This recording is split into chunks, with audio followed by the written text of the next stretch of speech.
A few hours into day one of NFL free agency, the San Francisco 49ers have finally made a move. And I actually think it's hilarious how Ian Rappaport of the NFL Network said, this is a big addition for San Francisco.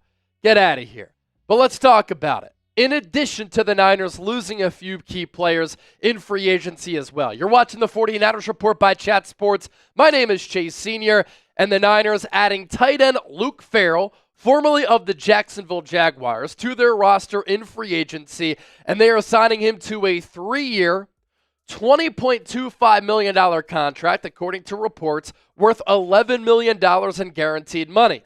Luke Farrell has not had a lot of production in 4 years at the NFL level, receiving-wise, but the Niners last year at that tight end position did miss the blocking ability of a Ross Dwelley type, a Charlie Warner type. And my thought process here is that the Niners are adding Farrell to step into that type of role, to be the tight end too, alongside George Kittle, and have a blocking tight end in there who can help block for the run game, but also pass protect as well. And keep in mind that the future of George Kittle, it's uncertain. He is entering the final year of his contract, but I think any talks of the Niners taking a Tyler Warren out of Penn State with the 11th overall pick probably spoiled.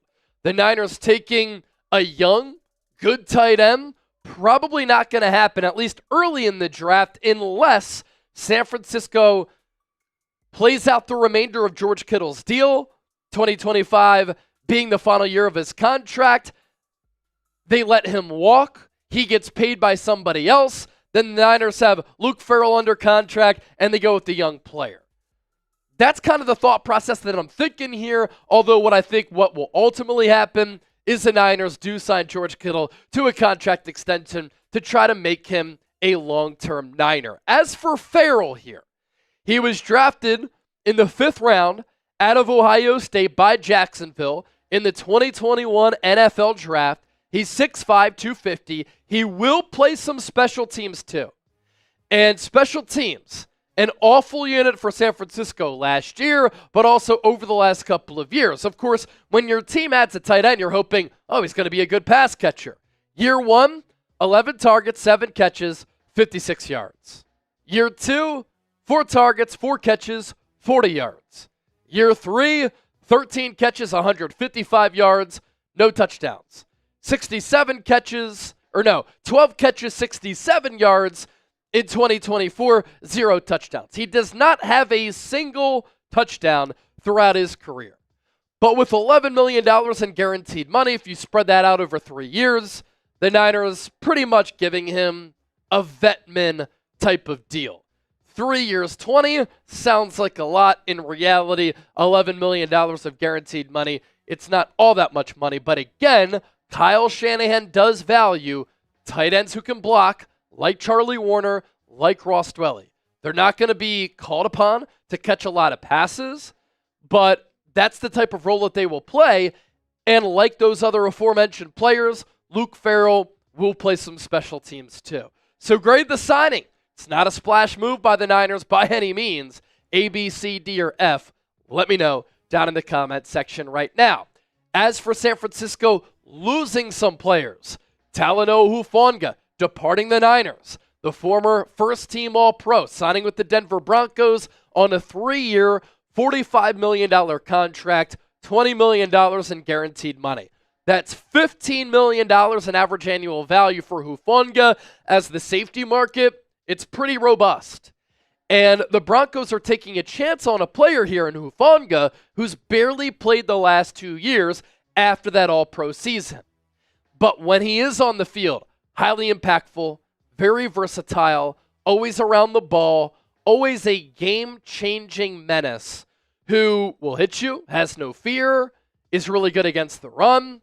Because he plays with such great instincts and feel, he's able to make game-changing plays. And you see that with what he's been able to do throughout his career. As a rookie, in 2021, after being a 5th-round pick out of USC, he didn't play a lot defensive snaps-wise, but he did play a lot on special teams. He actually had that scoop and score on the Jordan Willis blocked punt in the divisional round against Green Bay. That helped to win the game for San Francisco. In 2022, he became a full-time starter, and he was really good. The Niners did hide him in coverage a little bit because he doesn't have blazing speed. He's not that center field type of safety who's going to ball hawk on that back end. He can ball hawk, though, because of the high football IQ, being a cerebral player, and playing with feeling instincts. And that year, tackling machine. 97 tackles, 5 TFLs, 9 pass breakups, 4 picks, and 2 forced fumbles. And then in 2023, he was playing well before he tore his ACL. In 2024, missed time, came back, missed time, and was never able to find a groove. And so his coverage numbers in 7 games played, not that good, and obviously minimal, giving up a quarterback rating when targeted of 118.8. But I trust the football mind of Sean Payton. The Broncos had one of the top defenses in the NFL last year. Vance Joseph, one of the top defensive coordinators in the league, is going to find a way to utilize Hufanga all around the field to find ways to maximize the player. So what is your one-word reaction to Hufanga leaving the Niners? $15 million per season. The Niners were not going to pay that. Couple more moves that I want to talk about, but first, this Niners polo on sale. It was $80. Ladies and gentlemen, now on sale for just $43. Use that link down below, chatsports.com/49polo. I'll put that link down below in the show notes and in the description of today's 49ers report. There's one move that I want to talk about. The Niners losing a player, and he is getting straight up paid by the defending AFC champions. And that is Jaylon Moore signing with the Kansas City Chiefs to now protect the blind side of Patrick Mahomes. And I had predicted this when Jaylon Moore stepped in for Trent Williams and started to play really well and put some really impressive snaps on tape at left tackle, that he was going to get starting offensive tackle money. And that's exactly what has happened here. 2-year, $30 million contract for Moore. He gets 21 and a quarter of guaranteed money. And his Pro Football Focus grades were very good in limited time in stepping in for Trent Williams. He only gave up 1 sack. He only surrendered 2 quarterback hits and only gave up 7 hurries. He had an overall PFF grade of 74.9, pass blocking grade of 73.1, run blocking grade of 70.1. All of those numbers top 42 among 141 offensive tackles in the game. And that all came on 259 snaps at left tackle. It is a good time to be a good offensive tackle in the NFL, because if you are good, you are going to get paid. And Kansas City here is banking on the upside of Jaylon Moore, who's barely played throughout his career. He was a former late-round pick out of Western Michigan by San Francisco.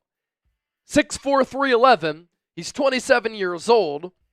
This is a good player developmental story for the Niners because they took him out of Western Michigan in the 5th round in 2021, pick 155. But he put some good snaps on tape. The Chiefs are in a little bit of a cap crunch, so they couldn't pay $20 million per year for a player like Ronnie Stanley or $20+ million for another player. Instead, they're going cost-controlled and betting on the upside of Jaylon Moore. And it's not the only Niner who is going to the Kansas City Chiefs. Elijah Mitchell, who has been productive and has been a good player when healthy, is signing with Kansas City on a 1-year, $3.5 million contract. He did not play at all in 2024 due to a hamstring injury. And he has missed so much time throughout his career, unfortunately. It looked as though maybe he could have been the next very productive Niners running back, but he was never able to stay on the field consistently. He is still 26 years old, but has some knee issues. He is an upright runner that has led to some lower body injuries. In 2021, he played 11 games. He ran for 963 yards and 6 total touchdowns, but missed a lot of time then, missed a lot of time in 2022. That was a big reason why the Niners made the trade for Christian McCaffrey, because Mitchell could never stay on the field. In 2023, he played 11 games, and then in 2024, he did not play at all. And then we could talk real quick about Javon Kinlaw, a former Niner who last year played with the Jets. I think this is the craziest deal that I have seen so far in free agency. He teams back up with Adam Peters, who was a part of the Niners front office, who drafted Kinlaw. Even though he played 14 combined games in year 2, year 3, he has played 17 games in back-to-back years, and he's been good the last 2 years. But the Commanders are giving him $30 million in guaranteed money, $15 million per season, 4.5 sacks for the Jets in 2024, 3.5 sacks for the Niners in 2023, a good pass rushing defensive tackle, not great against the run. There was some chatter that maybe the Niners would bring him in because of the ties with Saleh, but if you would have said that Kinlaw would make $15 million per season, the Niners would have spit out their water and laughed at you and said, no way. But that's exactly what's happening, and I think it's a gross overpay for Washington. So the Niners so far, losing some players and only adding one. Deebo Samuel traded to the Commanders, Jaylon Moore signing with Kansas City, Elijah Mitchell signing with Kansas City, and Talanoa Hufanga signing with the Denver Broncos. Who should the Niners sign next? Dre Greenlaw has multiple suitors. Could it be Joey Bosa? Could it be Jonathan Allen, who's visiting the Vikings today? Let me know. Don't forget to hit that subscribe button, because whenever there's breaking news, we talk about it right here on the show.